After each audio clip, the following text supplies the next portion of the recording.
what I really loved about it was the people side of it. And a lot of it was the continuity of relationships. I mean, I have people that I've known for going on 30 years. I delivered them. I looked after their dying parents and did palliative care in their homes. I looked after their kids. I know all the details of who's related to who. I started keeping a journal, and I called it my wind-up diary. April 1st, I began telling the patients one by one. At first, with trepidation, I cherry-picked who to have the conversation with, choosing the most functional and the least dependent. Those who I knew would do fine and have the resources to negotiate the current manpower landscape. I started off talking with only a handful each day, as it was emotionally exhausting. As time passed, I got better at having the talk. It got easier to stay somewhat lighthearted and encouraging.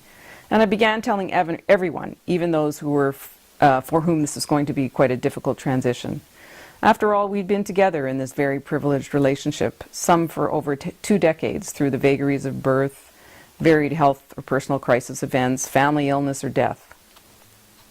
A week or 2 later in the process, I was introduced to a young doctor in the area who was first identified as potentially willing to take on patients.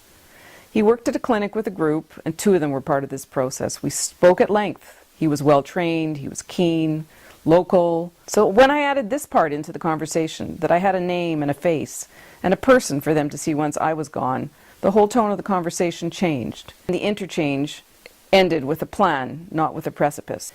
Every patient, bar none, responded with a variation on the initial reaction of, "Good for you, you deserve it, thank you for all the years."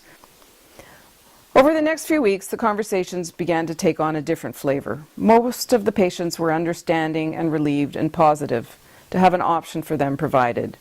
The anxiety became less on both sides. Daily, I get moments of unexpected connection with patients. There are times in this business where we forget the privileged and the almost sacred trust that we've been given. I see it in the eye contact and the occasional tears that are coming my way. I like a lot of these people. The 1,200 plus in my active practice that I know well and will be saying farewell to. To them, I'll also be saying thank you for the privilege they've allowed me almost these 30 years.